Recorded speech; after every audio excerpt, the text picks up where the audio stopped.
Betrayal is a different type of trauma that needs a different way to heal. Anybody who says trauma is trauma, no, it's not. And there are so many reasons why. Here are just a few. The first thing is when you, like, let's say you lose someone you love, you grieve, you're sad, you mourn the lost, life will never be the same. But you don't go back and question that relationship. You don't question your ability to trust. With betrayal, you do. With betrayal, let's say losing someone you love, people rally. What can I bring? How can I help? With betrayal, there's so much shame, humiliation, embarrassment from something the betrayed didn't even do. And so they struggle and suffer in silence. And to make matters worse, very often the betrayer is so loved by the family, the friends, the community, the whoever.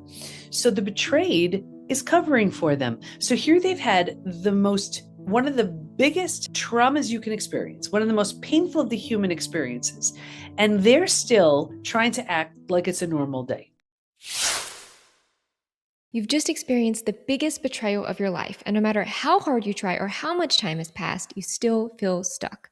You wonder if you'll ever feel normal again or be able to trust yourself or somebody else. If you can relate, this is the podcast episode that will help you create the healthiest version of you possible, even if you have no clue how to get there. My guest today is Dr. Debi Silber, and she's the world's leading expert in betrayal trauma recovery. Her 5-stage recovery model from betrayal to breakthrough has helped thousands rebuild their lives and feel stronger, more self-assured, and more confident than ever. The insights that she shares even helped me make connections during the podcast that I've never made before. And I have no doubt you're going to be a different person after listening to what she shares today. Let's get into it.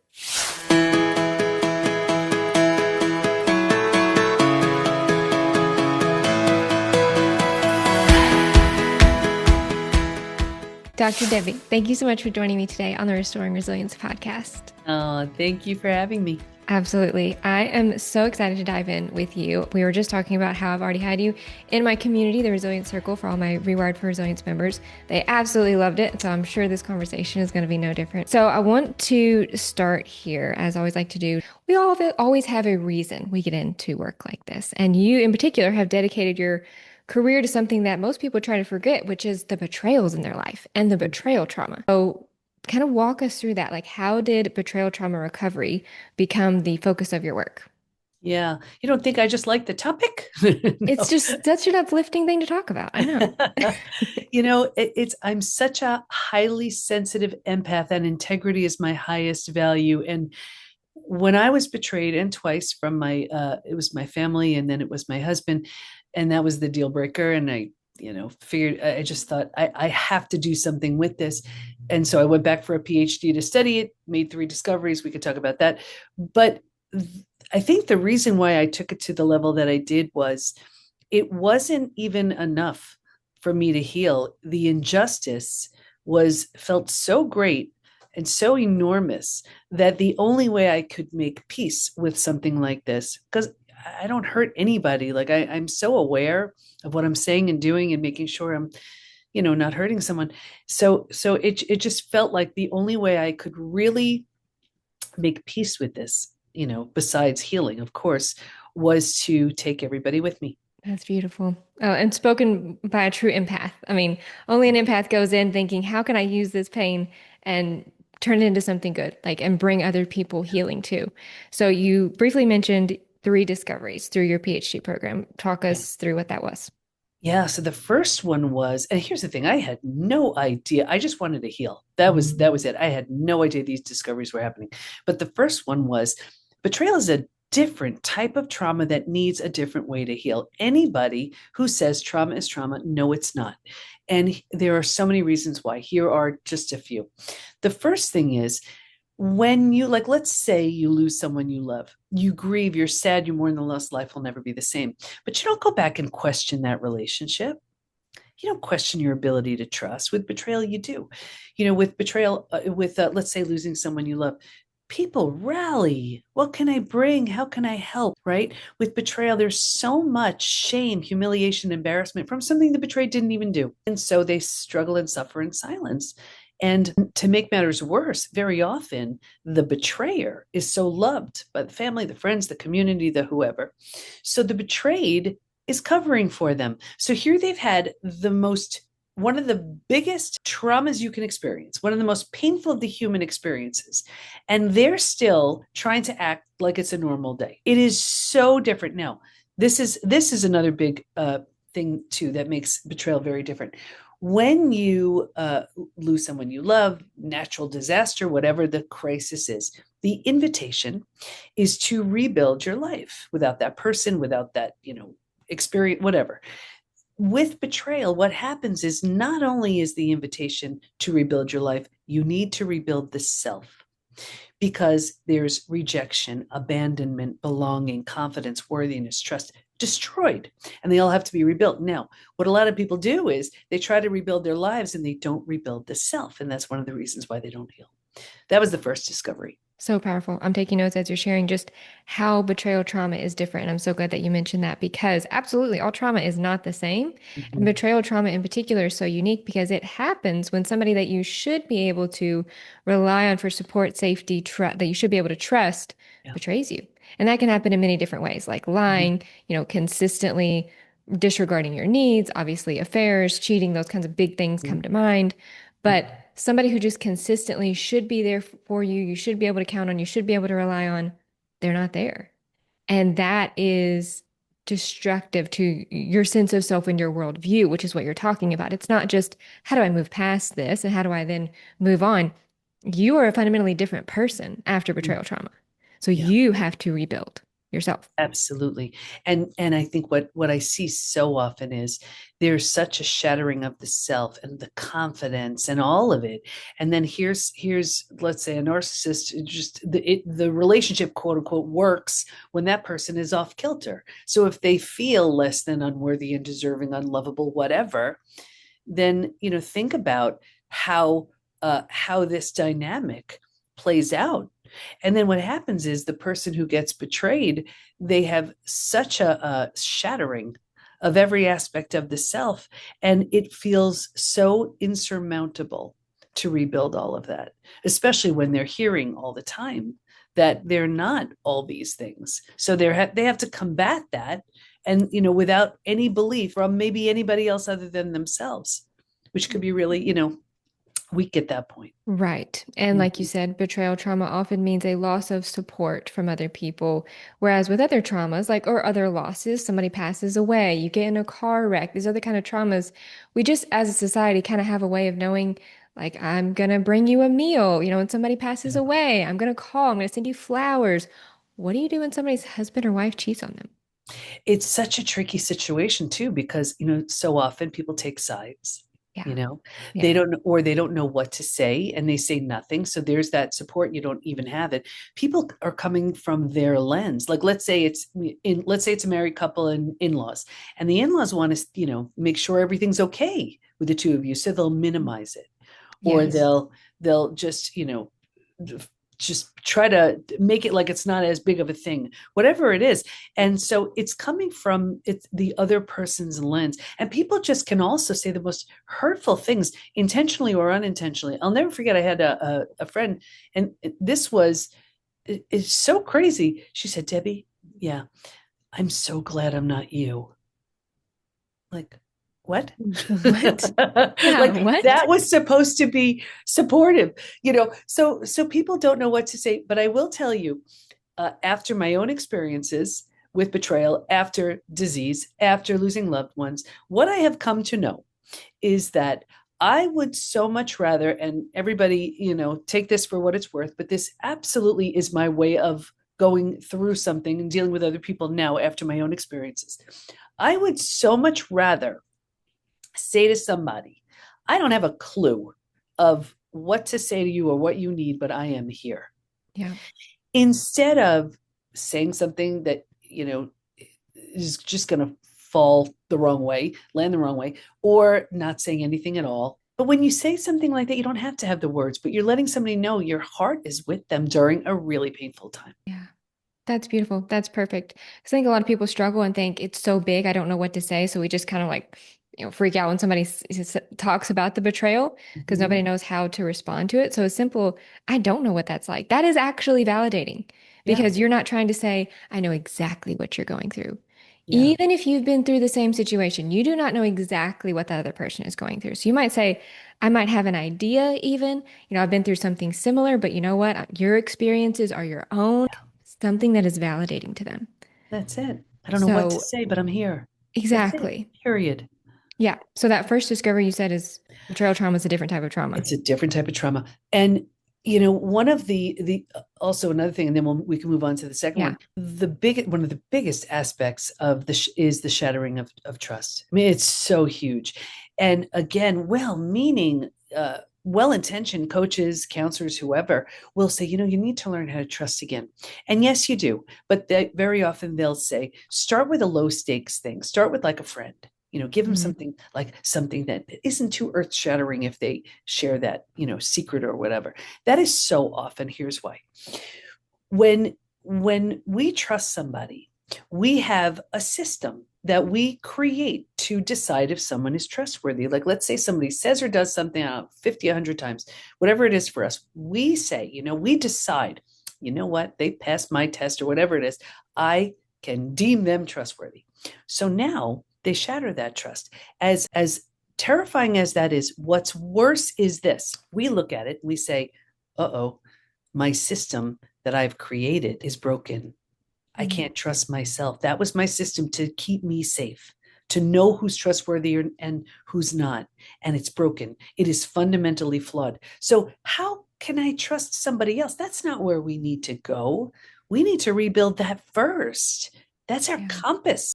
Our compass is broken because our natural thought process is, I don't feel safe in the world because what I had created to keep me safe doesn't work. You see, huge mistake when people just right after, at some point, they're like, you need to learn to trust again. Go give that to somebody else. No, no, the self needs to come first. That's so true. I made a note to come back to that because when we get into the practical steps, we definitely want to cover how do I Mhm. trust myself again? Because I know that's what people really want to know. And Yeah, we continue to struggle with. Like, we don't even know how to begin to trust other people if you don't know yeah, how to trust yourself. Like, it really yeah. starts there. Exactly. Um, And it's so uncomfortable. So we either trust everybody because we don't like the feeling, or we trust no one. And we yes. keep all relationships and connections and everything at a distance. That's not fair to us either. That's so true. Yeah. I can't tell you how many conversations I have with clients where we're trying to create safety by getting certainty. And so therefore we make it black or white. Like, I can trust you or I can't trust you. Mhm. They're all good or all bad. We want to often categorize people immediately Yeah. as, and like you said, that's what will also make us rush decisions. Like, it's just too Mhm. much to hold this uncertainty of, I don't know where to put this person yet. I don't know if I can trust them or not. So then you either preemptively decide, I can't trust them. So then you might lose connection with some people that could be Mhm. really good for you. Yeah. Or you trust somebody that you should have actually given it some time to realize they're not actually trustworthy. Exactly. Exactly. And in our research, out of over 100,000 people, 92% of 100,000 people are hesitant to trust. Good reason. And then the way it looks when we don't, 76%. So that's the majority. 76% of everybody who's been betrayed prevents themselves from forming deep relationships because they're afraid of being hurt again. Mm. So look at the power we've given that person who shattered that trust, that betrayer, that we say, oh, no, no, no. Now, you know what? I'm just keeping everyone at a distance. And it could have happened 10, 20, 30, 40, 50 plus years ago. And that's what we do until and unless we heal it, which is what the second and third discoveries were about. Yes. Okay. Go ahead and take us there. Okay, so the second discovery was there's actually this collection of symptoms, physical, mental, and emotional, so common to betrayal. It's now known as post betrayal syndrome. And what's so interesting is this is one of the most staggering things to me.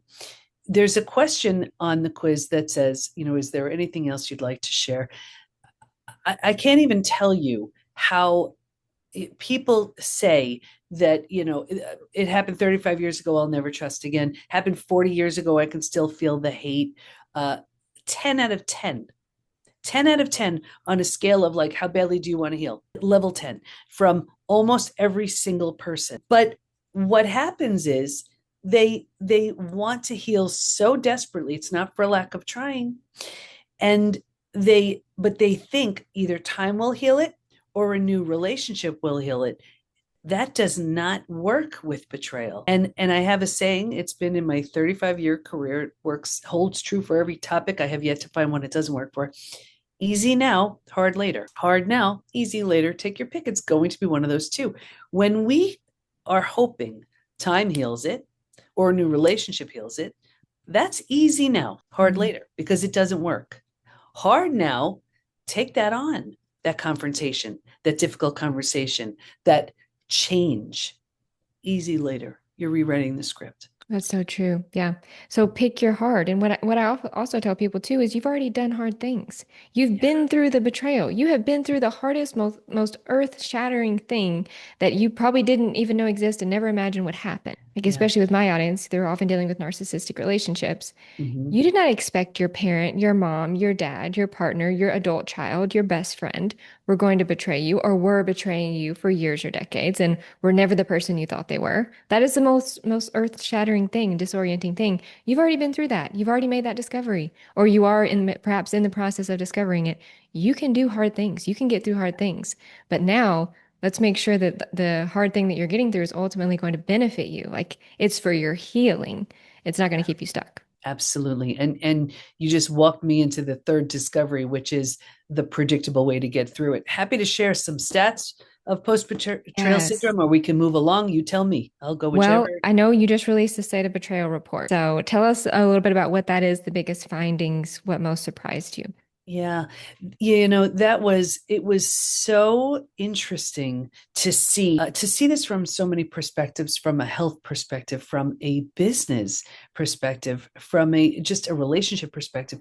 And like one of the biggest things is it's so interesting to me how companies will pay for stress reduction and psychological safety and all of these things. And at the root of it is betrayal. Now, I know over the years, we've had so many people come into the PBT Institute saying, "Oh my gosh, I'm going to lose my job. I Yeah. can't function. I can't think straight. I'm in sales. I can't sell. I'm not confident anymore. I don't want to put myself out there." All of these things. And for the company, it looks like either disengagement, it looks like Mhm. burnout, it looks like behavioral issues, and it's not. It's unhealed betrayal. And as desperately as they're trying to keep it outside of the workplace, it can't stay outside of the workplace. You take yourself with you. And one of the biggest things is really, as far as even just the mental symptoms of post betrayal syndrome, you are cognitively impaired.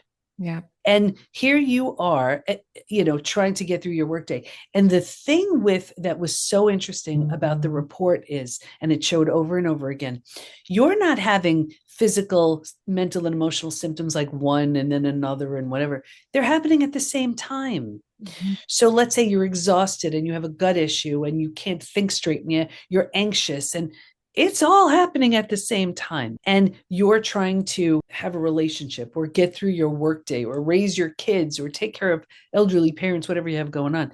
And so it was so interesting that the study just really brought all of it to light, showing that we're not treating the root, and it's Mhm. betrayal. Yes, it's like the hidden engine or the thing behind so much of what just looks like, oh, stress, overwhelm, fatigue. No, there's so much else going on. And I wanted to read because you've actually coined that term, post-betrayal syndrome. So I Mhm. wanted to read this for people who might be resonating with it. So some common symptoms is headaches, digestive problems. You talked about nausea, dizziness, anxiety, depression, shattered confidence, shame, guilt, self-blame, a sense of rejection, feeling stuck, numbing or avoiding, building emotional walls. I mean, so many things. As I'm reading this, I know that I have resonated with this. I know so many survivors have as well. So, what are some clues that somebody could look for? I know you've laid out some, especially like if career and business and that Mhm. cognitive fuzziness that like my brain just isn't working right, is what I often hear people say. What are some other signs that people could look for to know if they're dealing with post-betrayal syndrome? Look for when these symptoms started. Did they start after a breach in trust? Did they start after a betrayal? There you go. These symptoms are not due to stress, not due to aging. They're due to the incident that created them. When you're betrayed, it's such a shock to the body, to the mind, to the heart. And with that, you ignite the stress response. You're now headed for every single stress related symptom, illness, condition, disease. So take a look at when it started and how long it's been going on. And it doesn't matter. And I share this story often because it shows how long this can go on. There was a woman in our program in her mid 80s, and she had a 70+ year digestive issue. 45% of everybody betrayed has a gut issue of some kind: Crohn's, IBS, diverticulitis, reflux, you name it. 70+ years. She was adopted. They didn't tell her, something like that. So for 70+ years, you can imagine the protocols, the supplements, the medications, the food, just for her to be like, I have a bad stomach. It's who I am. 2 weeks into healing the actual betrayal, she healed from a 70+ year digestive issue. We see that all the time. That's what happens when you deal with the root cause versus sort of hacking away at the symptoms, at the leaves. Wow, that's incredible. And I'm just thinking about your statistics. I'm thinking about so many people who have gut issues. And, Mm-hmm. the word is idiopathic. We don't know where it comes from. It's just unexplained headaches, or, I don't know why I have these gut issues. I don't know why I keep having diverticulitis or Crohn's or IBS or autoimmune issues. Goodness, like so many Mm-hmm. things. Yep. And trauma is highly associated, but particularly betrayal trauma. Mm-hmm. you know, Obviously narcissistic abuse is a type of betrayal trauma. So anything anybody's Mm-hmm. dealing with, if you're dealing with a narcissist, you've experienced betrayal trauma. And I love that, tracing it back to, when did these symptoms start? And I see you making a distinction between who I am versus what happened to me, which I really Oh, wanted to come back and make sure people hear. That is a huge difference in why learning about things like this is so important. Because if you don't have a context or a framework for, oh, this is post betrayal syndrome, this is what happens after betrayal trauma. So it's not me. It's not that I'm broken or I'm defective or I have a bad gut or there's just something internally wrong with me. It's what happened to me. oh, absolutely. I love that you brought that up. And I would even give it a different word. You've been initiated.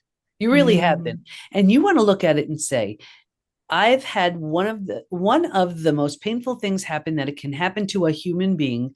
I don't have to stay with all of this. There's a predictable way to heal from all of it.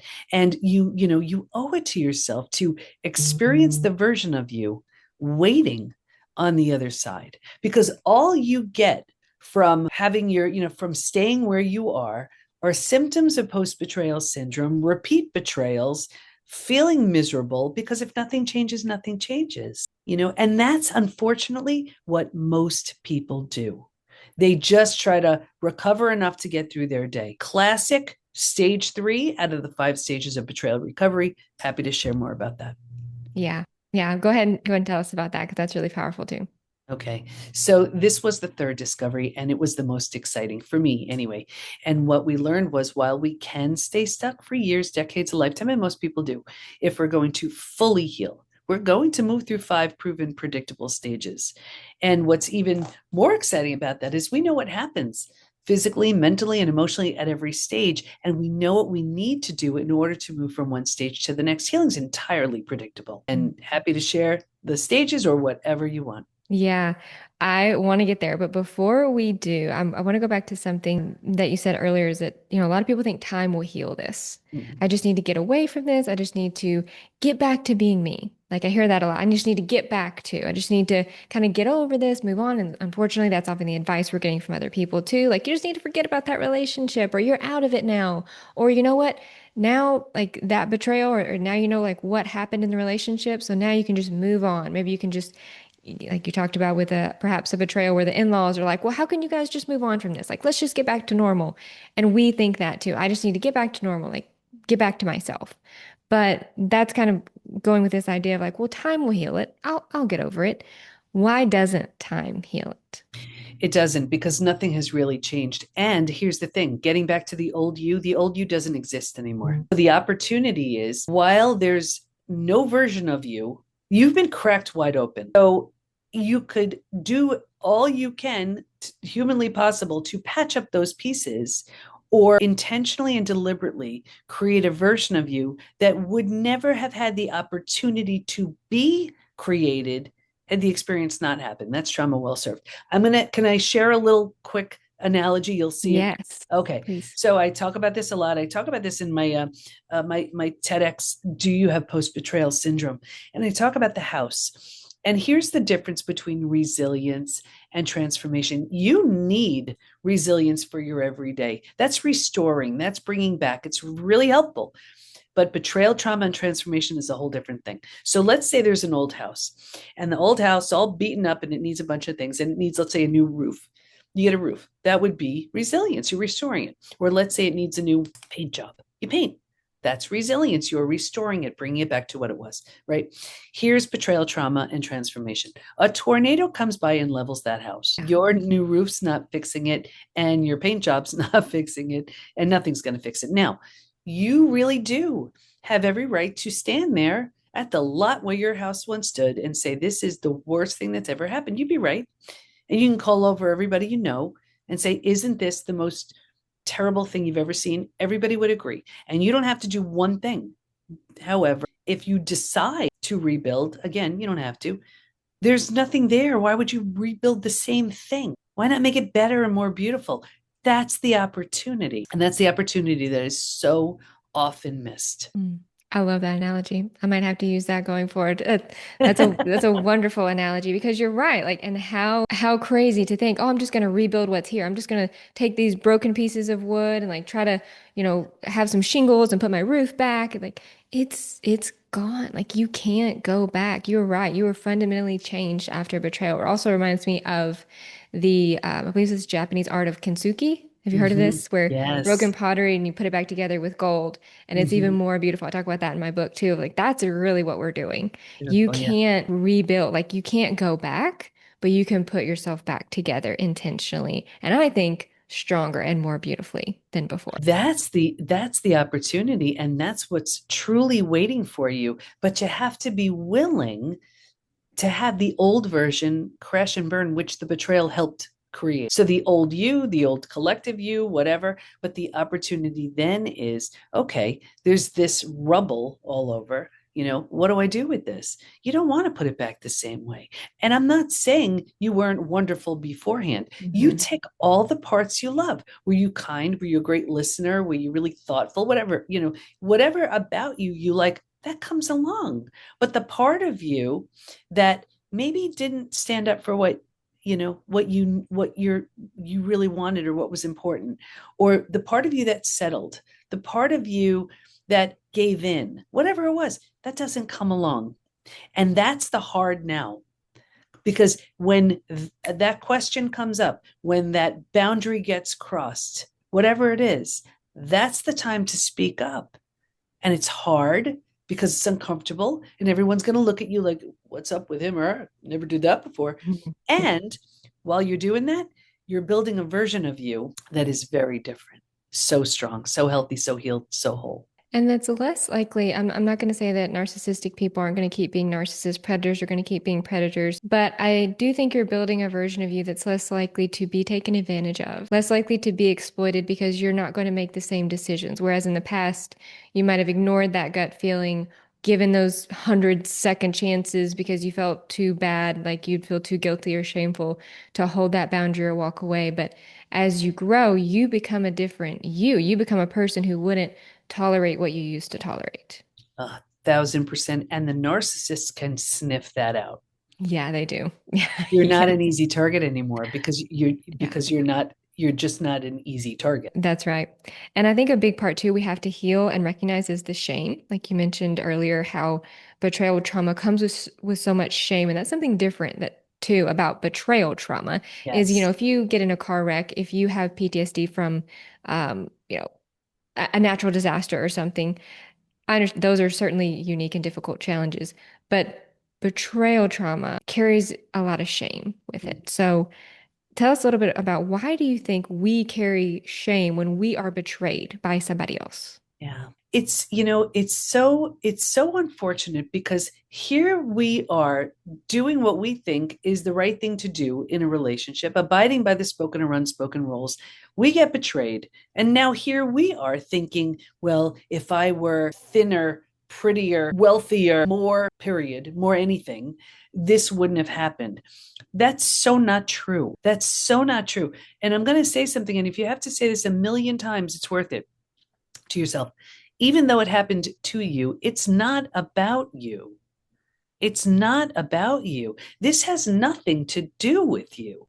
This is that person's sense of entitlement, unhealed trauma, uh, whatever.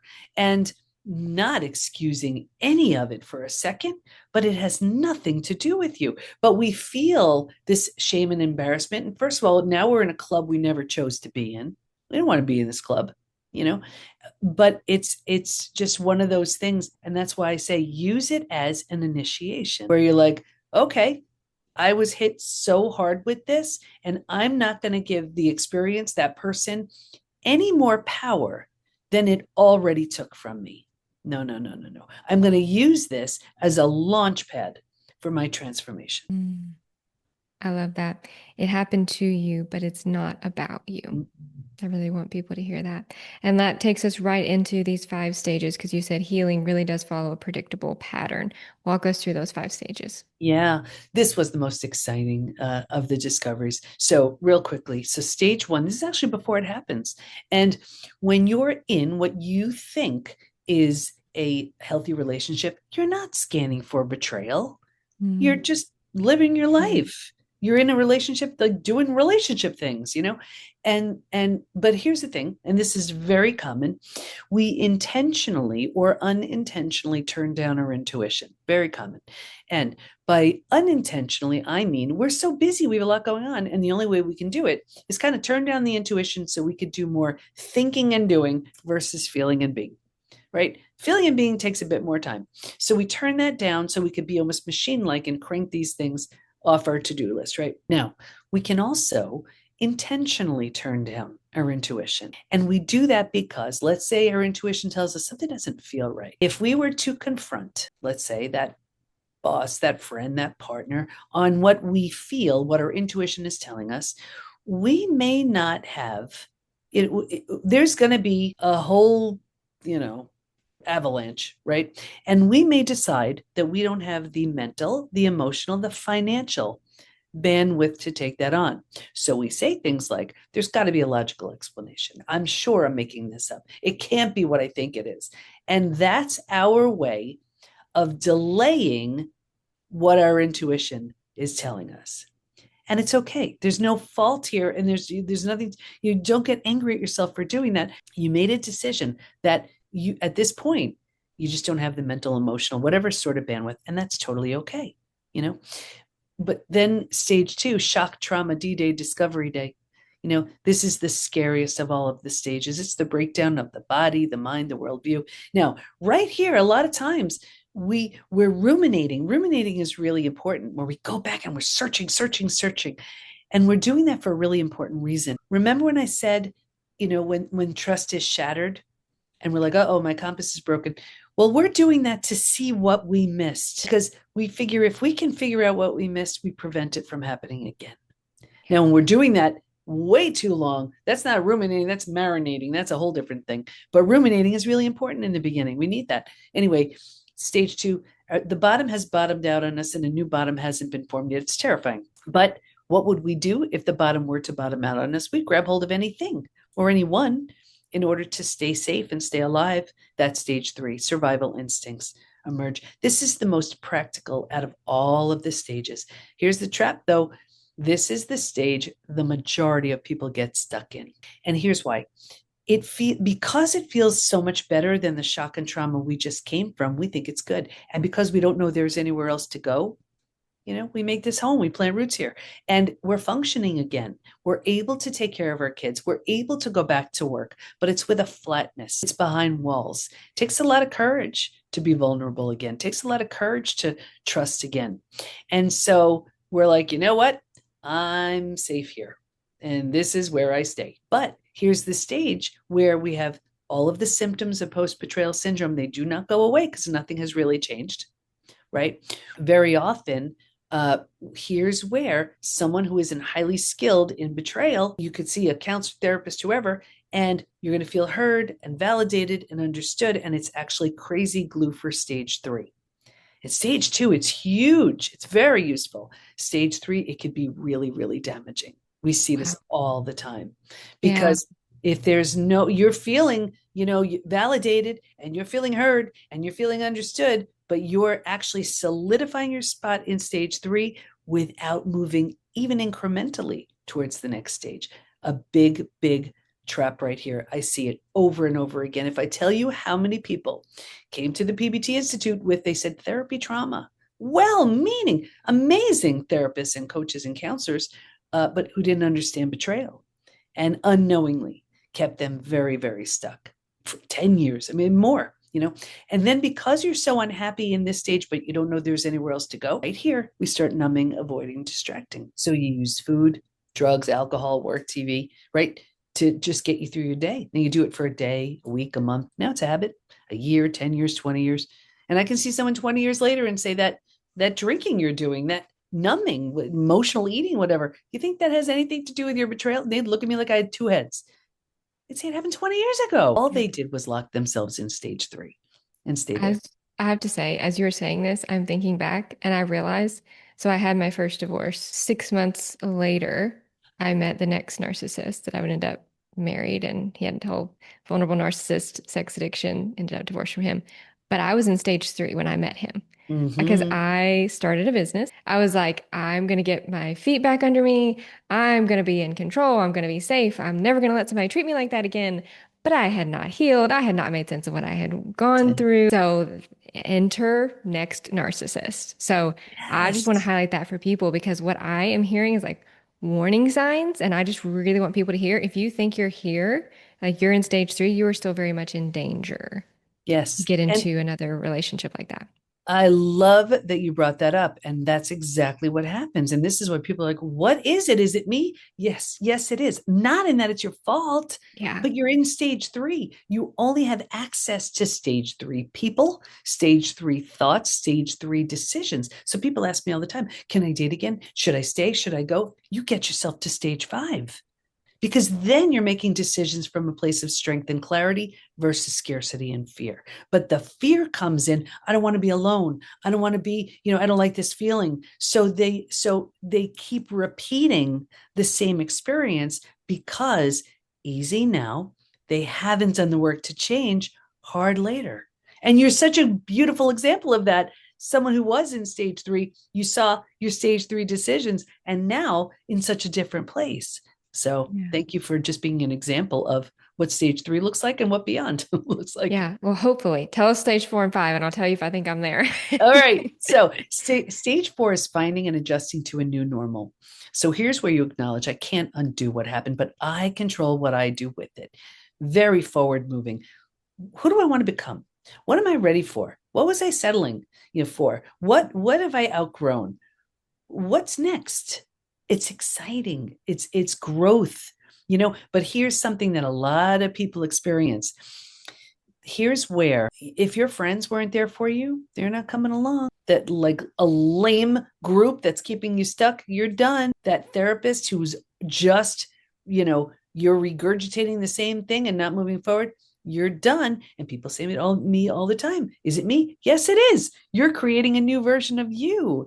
And if they don't rise, they don't come along. So it's not necessarily a lonely time, but it's a very personal time. It's beautiful. Here's where the caterpillar has gone into the cocoon. Doesn't bring a crowd, right? And it's becoming the butterfly. Anyway, when you've settled into this space, you've made it kind of mentally and cozy, made it home, you move into the 5th most beautiful stage. And this is healing, rebirth, and a new worldview. The body is healing, self-love, self-care, eating well, exercise. We didn't have the bandwidth for that earlier. Now we do. The mind is healing. You're making all kinds of new rules, new boundaries based on who you've become. You have a whole new worldview based on everything you've experienced. And here's where we see new levels of health. If I tell you how many new businesses are birthed in stage 5, new relationships, either with the person who hurt you in a very different way or with someone entirely new. You didn't have access to that earlier. Now you do. Stage 5 is so beautiful. Well, I do think I'm at stage 5 now. I feel confident to say that because I would have never been able to be with my current husband, who's a wonderful, healthy, most healthiest relationship I've ever had, but would never have been able to, I don't know, feel good enough for a healthy relationship, to be honest, like until I had done this healing. Honestly, what's interesting, maybe you can help me think through this, is I think after my second divorce is when I went into stage 4 because Hmm. I had been betrayed again, I think even worse, and in a kind of like a mob mentality way because it wasn't just him, it was his family as well. So it was like multiple betrayals. And that was my moment where I realized I would sacrifice my whole life for somebody if I didn't stop looking at potential instead of reality. It was like Mm, rock bottom, but at yeah, the same time, it felt very like a turning point. Like yeah. this, I have to come out of this. I have to think of how I want to be different in the world, how I want to make different decisions, like we were talking about. What am I no longer willing to tolerate? I Hmm. actually made that kind of list after that relationship as I was getting out of it. Like, what's been happening the last decade? What decisions have I been making that led me here? And how can I be a different person so that 10 years from now, I'm not in this situation again? But you see how you weren't afraid to change. I mean, maybe you were Yeah. afraid, but you still decided to change. It has to be different. Hard now. You sat down and said, "Who do I want to become? What is this? Like, there's got to be more than this." Like I had 4 kids, 6 dogs, a business, and here I am enrolling in a PhD program, right? Coming off of a betrayal. It was the most dramatic thing I could have done. I was 50 years old. I hadn't been in school in 30 years. How I was going to pay for this, how I was going to manage it. No clue. Changed my entire life. But Wow. it's those moments where you say it, and sometimes it takes the mother of all betrayals, where you're like, that's it. I'm done with this. Yeah. Something has to change. And when you really take that experience as an opportunity to do something very, very different, watch the version of you that transforms. I label each stage as a force of nature because it's just I have such admiration for flowers and plants and what they do. And stage 4, it's like I have 4 kids. You're not supposed to have a favorite kid. I actually have a favorite stage, and it's stage 4. And I named stage 4 bamboo. And I did that because I have such respect for bamboo. All the other flowers and plants are like, oh, look at me, all beautiful, whatever. Bamboo stays underground for like ever, I think 5 years, I mean, something ridiculous. And you think nothing's happening. But meanwhile, it is spending those 5 years merging with all the other things underneath the ground to like co-create and all this stuff. And then when it is good and ready, unapologetically, it shoots up so quickly with the force of concrete or a single rod. So it looks like it's standing so independently. But meanwhile, it spent all that time merging and growing and all this stuff underneath. So stage 4 truly is bamboo. And it's so worth it to take your time when you're there to grow in a way. Because when that serves, because when you shoot up like that, it will be as a very different person. Yeah, I love that analogy. And it makes me think too, I wonder if you would agree that stage 4 can look like a time of isolation. It can look like a time where you're pulling back and you're, like you said, starting a PhD program, like doing some really big things. And it can look like, what are you doing with your life? You're making such big changes. Or you find that you're pulling back in relationships and you just need to spend a lot of time alone. A lot of people ask me, is it okay that I'm alone this much? Because I don't have bandwidth or capacity for people. And I say, I think spending time in solitude intentionally to rebuild yourself is very much a part of the healing process because when you've had a hard time hearing your voice, you need to be the loudest voice in the room for a time. Yes. Oh, absolutely. And that's why I said it's the caterpillar going into the cocoon. It doesn't go in with a crowd. It's, It's true. right? And it's very personal. It's a very personal time. You're getting to know. Remember, the old you is gone. So you're deciding who this new version of you is going to be. You're creating this new version of you. And even like I'm going to give you a silly little example because it's not always the big heavy things that change. It's the light things too. Like, for example, I used to, because post betrayal, I changed everything. And one thing was, I used to be so critical of myself, so mean. I wouldn't speak to a soul the way I spoke to myself. Like, I get lost wherever I go. It's just what happens, what goes on. So I know leave extra time because good chance I'll get lost. But I used to call myself names and be so mean. And I decided after the betrayal, that's one of the things that's going to go. So now I'm still going to do those same things because I just will probably. But now when I do those same things, it's simply adorable. I love that shift. And everybody has to go along with it as well. So I do a ton of adorable things. But see what I mean? You get to create whatever Yeah. you want. That's the Yeah. beauty. That's the opportunity to hang on to the old that didn't have the boundaries, that didn't stick up for what you wanted, that didn't whatever. No, no, no, no. Create a beautiful version of you. Yeah. That's the gift. And I love how you've laid that out. I mean, these are predictable stages. Like you have studied this, and I'm thinking all my clients and obviously myself, as I shared, like I can see these stages and exactly how they play out. So, what are just a few, as we're wrapping up today, what are just like a few practical steps if somebody is resonating and they're thinking, I am either in the early stages or, yeah, I'm stuck at stage 3. I'm functioning, but I'm not Yeah. healing, I'm not growing. Yeah. What do we need to start doing to Yeah. move forward? You know what? I'm going to answer it by telling you the 3 groups in my study who did not heal. Okay. Because if you're doing these things, it's going to be holding you back. The first group, they were numbing, avoiding, distracting. And maybe they even ran to the doctor who put them on a mood stabilizer, anti-anxiety med. They were emotionally eating. They were overworking, whatever it was. It may have made the day a bit easier to get through, not without a price. The second group, this was the group, they had their story. They were sticking with it. They refuse to give up the story and all it gives them.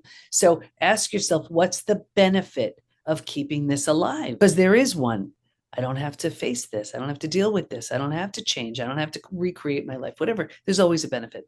The third group, this was the group where the betrayer had very little consequences. So whether it was out of financial fear, not wanting to break up a family, whatever, and I'm not here to judge, they just did all they could to look the other way, turn the other cheek. I saw 2 things with this group: a further deterioration of that relationship, and 2, this group was the most physically sick. I can see that.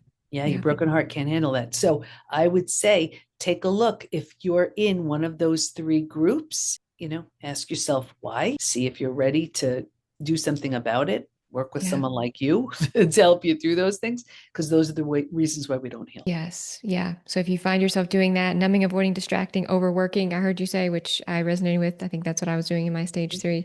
Mhm. Then, tackling those things is really important because that's what's holding you back essentially from being able to move into stage 4 and 5.